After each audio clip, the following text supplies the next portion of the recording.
Telah aku merasakan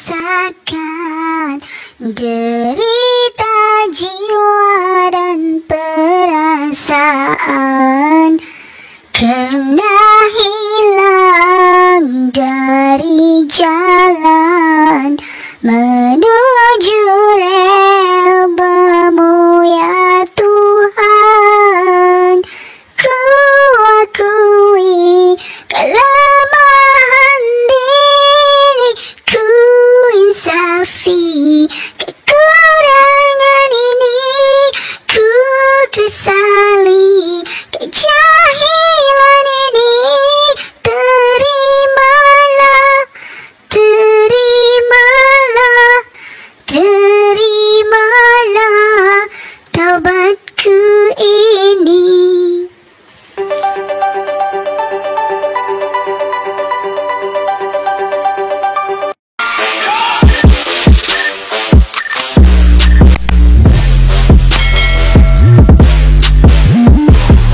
Assalamualaikum warahmatullahi wabarakatuh, dan salam sejahtera buat semua penonton channel Cikgu Wan.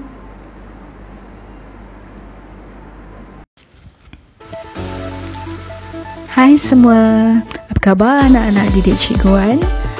Dan tak lupa juga kepada semua yang menonton channel Cikgu Wan.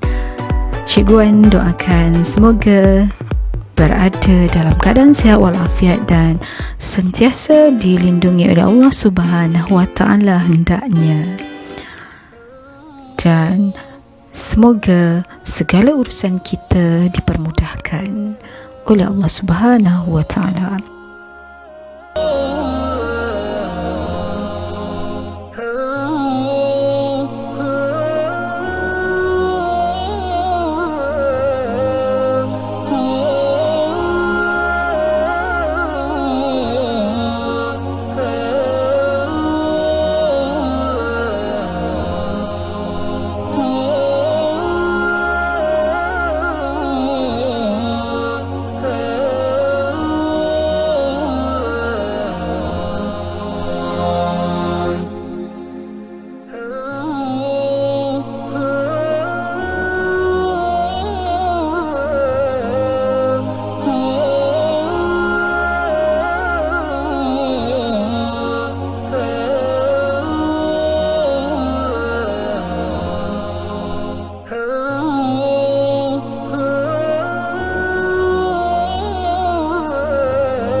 Baiklah, kita beralih kepada dosa besar yang seterusnya, iaitu sihir.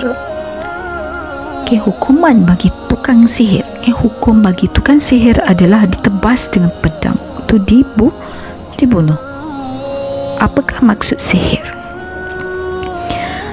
Sihir perbuatan yang memudaratkan orang lain dengan bantuan jin dan juga syaitan. Maksudnya dia adalah ilmu, satu ilmu yang berkaitan dengan perbuatan secara halus melalui pertolongan makhluk-makhluk gaib, seperti jin dan syaitan. Contoh, santau, tahu santau? Pukau, minyak pengasih, pelaris, itu antaranya. Dan apakah kesannya? Akan mengakibatkan sakit tubuh badan kalau kena santau, mencetuskan pergaduhan, apalagi memporak-perandakan rumah tangga, dan ada yang membawa kepada kematian. Inilah jahatnya sihir.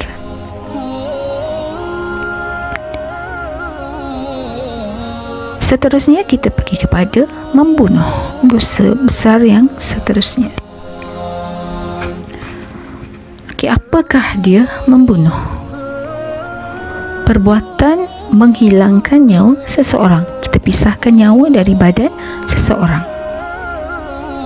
Contoh, menembak dengan senjata api, menikam dengan pisau, letakkan racun dalam makanan.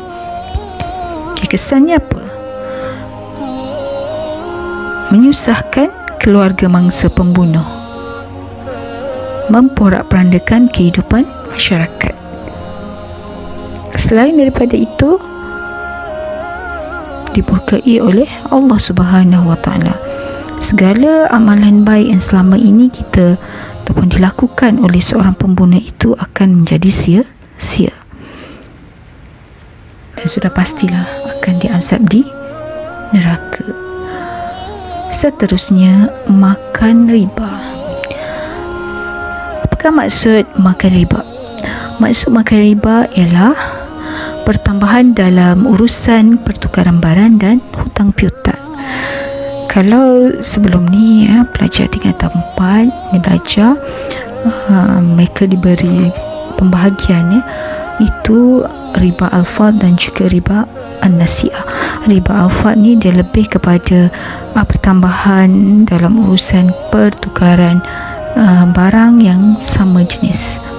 Manakala riba an-nasi'ah dia lebih kepada pertambahan yang diperolehi kerana menangguhkan tempoh pembayaran yang melibatkan hutang. Contoh seperti hutang yang mana menetapkan faedah bayaran dengan peratus tertentu. Contohnya Muhammad dia nak pinjam duit dengan Ali. Jadi Ali ni tetapkan kalau kamu nak pinjam 1,000, kamu kena bayar pada aku jika lewat 1 hari lebih RM500. Contoh. So 1,500, patutnya dia kena bayar 1,000 je, tapi disebabkan adanya riba, maka Muhammad kena bayar pada Ali lebih 500. Apakah kesannya? Akan mengakibatkan penindasan dan juga melumpuhkan ekonomi umat Islam. Seterusnya kita beralih kepada makan harta anak yatim. Memakan harta anak yatim secara zalim. Sebenarnya mereka itu menelan api sepenuh perutnya dan mereka akan masuk ke dalam api yang menyala-nyala. An-Nisa ayat 10. Apakah maksud makan harta anak yatim? Sebelum tu kita fahamkan dahulu siapa anak yatim. Anak yatim adalah kanak-kanak yang kematian bapa sebelum umur baligh. Kalau kematian ibu tak termasuk dalam arti kata anak yatim, kerana bapa ni adalah orang yang memberi nafkah kepada keluarga. Apakah maksud harta anak yatim? Harta anak yatim adalah harta kanak-kanak yang kematian bapa yang diperolehi daripada sama ada warisan, hadiah, sedekah atau lain-lain. Baik, makan harta anak yatim pula menggunakan harta anak yatim dengan cara yang tidak dibenarkan oleh syarak. Contoh, membelanjakan untuk kegunaan peribadi pemegang amanah secara berlebihan. Contohnya, kalau nak beli makanan untuk anak yatim tu saja, katalah nasi ayam, guna duit harta anak yatim tu, guna duit dia untuk beli itu sahaja, dan mungkin air dan sebagainya lah, khusus untuk dia, bukannya beli untuk satu keluarga, guna duit anak yatim, itu tak boleh. Dan yang kedua, menyalahgunakan harta anak yatim. Sepatutnya guna untuk persekolahan dia, untuk besarkan dia dan sebagainya, tapi guna untuk apa? Ambil duit tu buat pelaburan. Lepas tu tak untung, tak dapat balik duit tersebut. Duit tersebut habis macam tu saja. Itu namanya salah guna. Apakah kesannya? Mengakibatkan penindasan. Penindasan kepada siapa? terhadap anak yatim, ya, dan menjejaskan hubungan kekeluargaan, ya. Mungkin bapa saudara ke jaga anak yatim tu, tapi dengan sebab salah guna harta anak yatim ni, maka akibatnya menjejaskan hubungan kekeluargaan itu. Okey, dosa besar yang seterusnya, lari dari medan perang. Apakah maksud lari dari medan perang? Peperangan yang macam mana? Okey, peperangan yang macam manakah yang dikatakan lari dari medan perang tu? Di mana perang yang dimaksudkan adalah peperangan jihad, peperangan orang Islam dengan orang kafir untuk mempertahankan kesucian agama Islam. Maksud lari dari medan perang di sini adalah meninggalkan medan peperangan menghadapi musuh. Dia kalau kita lari, kalau lari dari medan peperangan ni untuk buat helah, untuk tukar plan tu tak ada masalah, dia akan datang balik. Tapi lari memang lari terus, lari sebab takut mati, dah semestinya kalah lah kan. So sebab takut mati, lari. Contoh, melarikan diri dari pasukan yang bertempur, yang sedang bertempur menghadapi musuh. Enggan mempertahankan negara apabila diarahkan. Apakah kesan? Keselamatan umat Islam dan negara akan terancam sebab dah lari. Sebab itulah tak boleh lari dari medan perang. Hukumnya adalah berdosa besar. Seterusnya, negara terdedah kepada penjajahan dan campur tangan asing.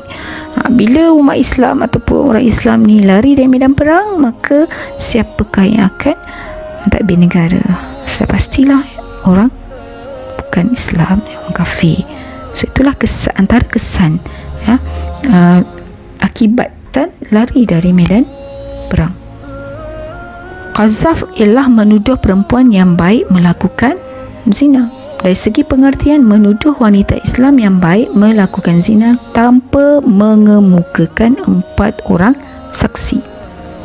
Macam mana kita tahu dia perempuan yang baik? Okay, selalu pergi belajar agama, selalu pergi berjemaah di masjid surau, okay? Berpakaian pun cukup bagus, menutup auratnya selengkapnya, kan? Dan macam-macam lah yang menunjukkan, yang kita tahu dia tu adalah wanita yang baik. Jadi tiba-tiba dia dituduh berzina. Jadi kalau tiada saksi, maka 4 orang saksi tak dibawa, orang yang menuduh itu jika tak benar, dia akan dia tak bawa saksi, patut dituduh, dan dia akan dikenakan hukuman qazaf. Hukuman qazaf ni adalah 80 kali sebatannya kalau ikut hukum Islam. Contoh yang diberi percakapan atau pertuduhan yang jelas seperti kamu telah berzina. Ini menuduh perempuan yang baik, bukan yang keluar tak tentu arah dengan lelaki, kan. Jadi kena pastikanlah sekiranya wanita ini tidak sebagaimana yang digambarkan. Contohlah perempuan yang baik ini, tiba-tiba orang kampung nampak dia keluar dengan seorang lelaki.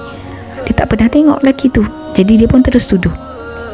Bila dia masuk berduaan dengan lelaki tersebut, sedangkan lelaki itu adalah adik-beradik dia, dia dah tuduh kamu telah berzina, maka dia akan kenalah hukuman qazaf. Dalam Islam kena sebat 80 kali sebatan. Kesannya adalah sebab apa? Dilarang kita melakukan qazaf, kita menuduh, boleh menjatuhkan maruah dan seterusnya mencetuskan perbalahan dan juga permusuhan. Syarat menjatuhkan hukuman qazaf ialah kena pastikan penuduh tu mestilah berakal, baligh, tidak dipaksa, bukan bapa atau datuk tertuduh, dan mengetahui pengharaman qazaf. Baiklah, apakah antara pengajaran hadis yang kita perolehi pada kali ini?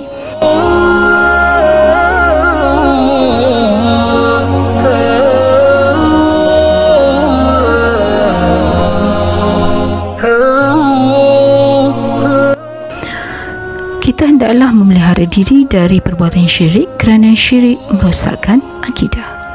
Yang kedua, kita hendaklah menghindar dari membunuh kerana membunuh melanggar hak manusia. Ya, kita tiada hak untuk mengambil nyawa sesiapa pun di kalangan kita, melainkan Allah. Ketiga, kita hendaklah bersikap amanah dalam menguruskan harta anak yatim untuk memelihara hak orang lain. Maksudnya, sekiranya kita diberi tanggungjawab menjaga amanah tersebut, maka laksanakanlah ia dengan berintegriti. Yang terakhir, kita hendaklah mempertahankan agama supaya Islam dapat ditegakkan. Jika kita sendiri, orang Islam, lemah, tak dapat mempertahankan agama kita, siapa lagi yang boleh mempertahankannya? Jadi, anak-anak didik sekalian, bukan setakat kita belajar sahaja hadis tentang hindari 7 dosa besar pada kali ini, tapi pastikan kita aplikasikan dalam kehidupan kita seharian. Baiklah, sebelum berpisah, jom kita muhasabah sebentar.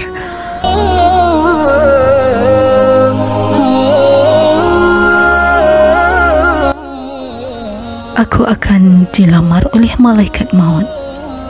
Aku bakal bernikah dengan kematian. Aku bakal bercerai dengan dunia yang ku kejar. Allahu Akbar.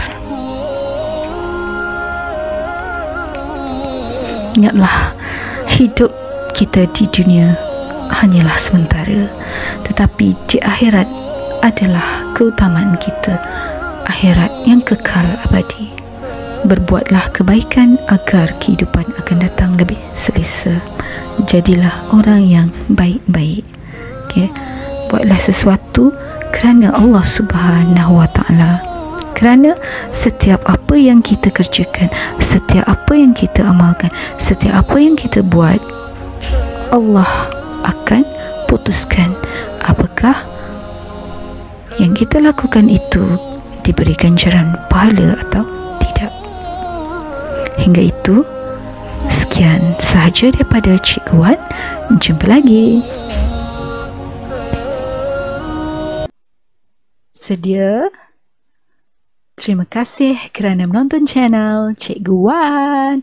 Nah, jangan lupa like, komen, share dan subscribe sebagai tanda sokongan kepada channel Cikgu Wan.